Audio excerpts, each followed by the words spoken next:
Hi, thank you for joining me. My name is Mindy Mandell. A couple weeks ago, I did a video on Proclus's Elements of Theology. In that video, I focused on proposition number 1, and I looked at how Proclus addressed it first in his Elements of Theology, and then how he addressed it in his Theology of Plato. I'm going to take a little different approach in today's video. Today, what I want to do is look at the property of similitude and to see how it fits into Proclus's whole metaphysics. Now, to do this, I'm going to pull out what I'm going to call a cluster of propositions. And I'm going to pull out 5 in particular. I'm going to look at 7, 18, 19, 28, and 29. Now, pulling out these 5 does not mean that these are the only ones that deal with similitude, and of course it does not mean that the ones in between that I'm skipping are not important. But for the question of how does similitude function, these 5 in particular, I think, will help us see a particular image or get a certain contemplation that we can pull out. And so let's see how these 5 fit together.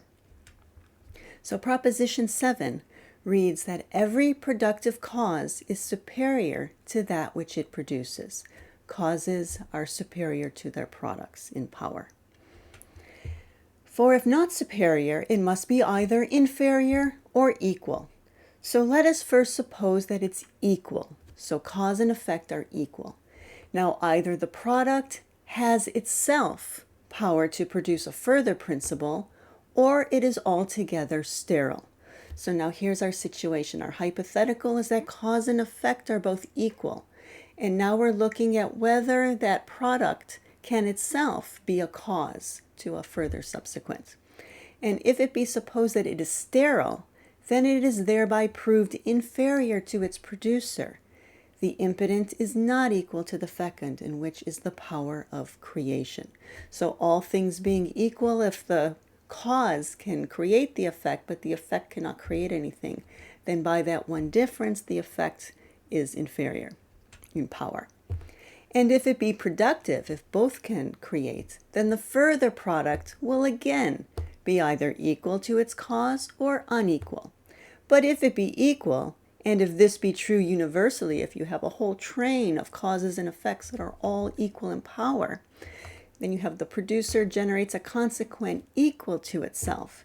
Then what follows is that all beings will be equal one to another, and no one better than another. You wouldn't have an unfolding the way that we see that we do.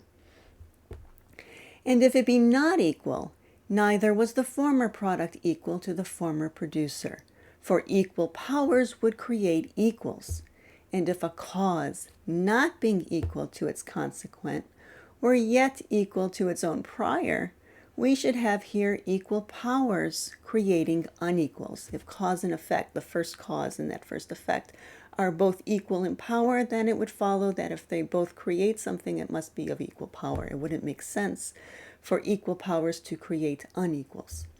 Therefore, it is impossible that the product should be equal to the producer. Again, it is impossible that the producer should ever be inferior. It wouldn't make sense for the cause to have less power than its effect. For if it gives the product existence, it must furnish also the power proper for that existence. And that is the key sentence here. If it gives the product existence, it must also furnish the power proper for that existence.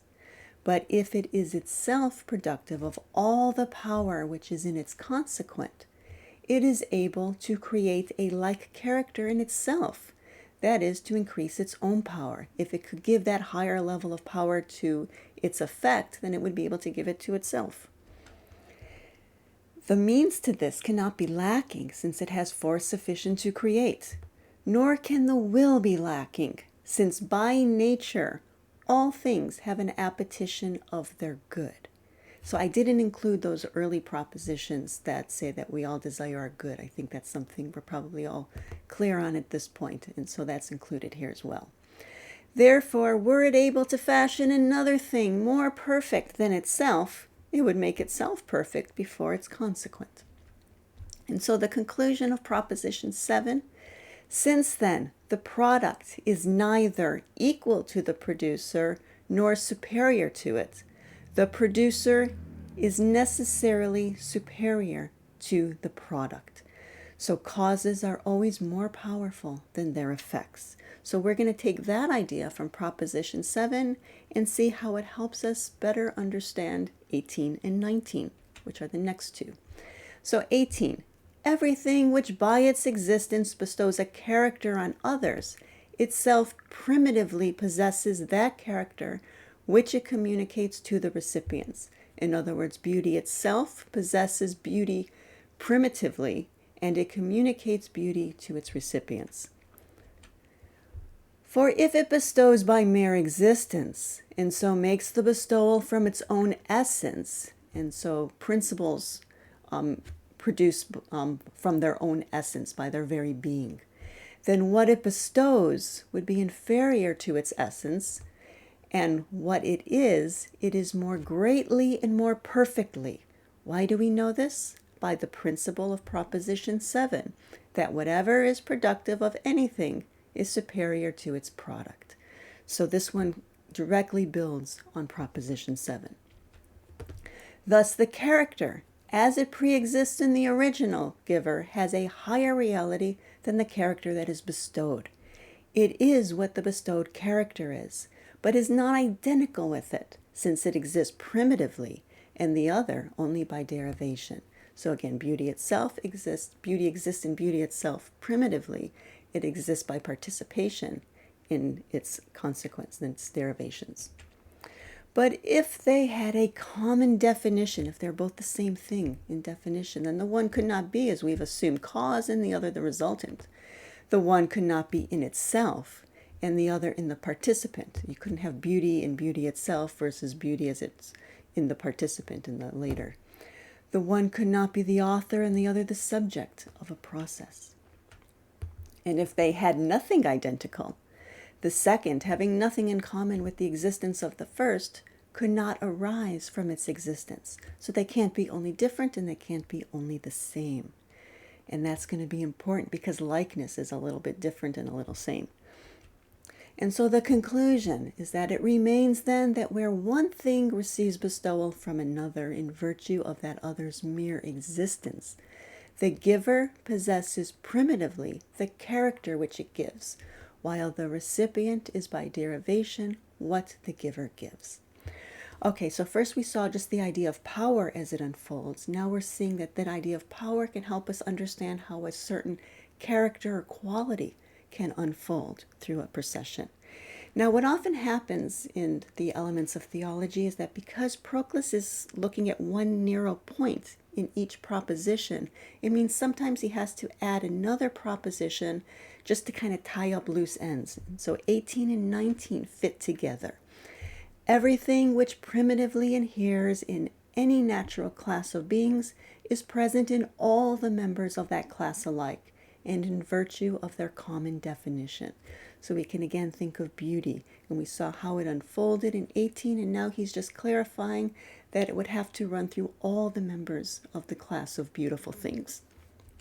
All right, for if it be not present in all alike, but be found in some and not in others, it is evident that it did not primitively reside in that class, but it resides primitively in some and by derivation in others, whose participation of it is transient. So if you look at something in which some things are beautiful and some are not, then they're not all members of that class of beautiful things. Or like the class of humans. Some of us have blue eyes and some of us don't. So blue eyes is not something inherent in being human. And the conclusion here, for a character which at one time belongs to a subject and at another does not, it does not belong to it primitively nor in virtue of the subject's nature, but is adventitious and reaches its possessor from an alien source. Okay, so we saw first in 7 the idea of power as it unfolds. Now we see the idea of character unfolding. And now this is going to bring us to Proposition 28. 28 and 29 together give us really the law of similitude. Every producing cause brings into existence things like to itself before the unlike. This is an important proposition in understanding the unfolding of reality through procession. For since the producer is necessarily superior to the product, proposition 7, they can never be identical without qualification, or equal in potency. They cannot be only same. And if they're not identical and equal, but diverse and unequal, either they're altogether distinct from each other, or they are at once united and distinguished. So they're not only same. Are they only different, or is it some combination? But if they be altogether distinct, they will be incapable of association, and there will be no sympathy between effect and cause. So if they're only different, there'd be no relationship between cause and effect, and so that wouldn't work either. Accordingly, the one will not participate the other if they be completely diverse, for the participated bestows upon the participant communion in that which it participates. And that's propositions 18 and 19, the character, the quality that is bestowed through participation. But it is necessary that the effect should participate the cause, inasmuch as it derives its being from the latter. So let us suppose then that the product is distinguished in one respect from its producing cause, united to it in another, a little same, a little different. But if it were affected in equal degrees by distinction and union, so if the amount of same and difference is equal, it would in equal degrees participate the cause and fail to participate it, so that it would both derive and in like manner not derive its being from its cause. And if it were distinguished more than united, more different than same, the engendered would be more alien from the engenderer than akin to it, and less adjusted to it than maladjusted. Its capacity for sympathy would be less than its incapacity. Sorry, I need to pause a moment. Sorry about that. I had to pause for a moment. Start at the beginning again. So if it were more different than it were same, then the engendered, the effect, would be more alien from the engenderer, the cause, than akin to it, and less adjusted to it than maladjusted. Its capacity for sympathy would be less than its incapacity. Inasmuch then as derivative principles are in their very being cognate and sympathetic with their causes, inasmuch as they are by nature dependent from them and desire to be conjoined with them, for they desire the good and obtain their desire through the mediation of their cause. So effects always desire their causes, and the idea of ousia, what I've talked about in past videos, the idea of that returning to our cause, to know our cause, that pull to know our cause and our good. It is plain then that products are more united to their producing causes than they are distinguished from them. But things which are united to more than they are distinguished from those principles with which they are most closely united are like them more than they are unlike. So to use that example of beauty, things closest to beauty itself are more like beauty itself than things further down in the procession. And the conclusion then is that every productive cause brings into existence things like before the unlike. And then to tie this up, we're going to go to a very short one, proposition 29. All procession is accomplished through a likeness of the secondary to the primary. So really just stressing here that this whole principle that we saw in 28 is true throughout a whole procession of things, whatever the thing in itself is. For if the producing cause brings into existence like things before unlike, which we just saw in proposition 28, then it is likeness which generates the product out of the producer. For like things are made like by likeness and not by unlikeness. And so together, 28 and 29 give us the law of similitude or likeness. And the conclusion then is that the procession accordingly, since in declension it preserves an identity between the engenderer and the engendered, the cause and the effect, and it manifests by derivation in the consequent that character which the other has primitively, and again that's 18 and 19, it owes to likeness its substantive existence. And so what I hope you see by looking at the law of similitude along with 7, 18, and 19 is that you see that that tied into it is that whole idea of character flowing throughout that we get from 18 and 19, and the idea of power.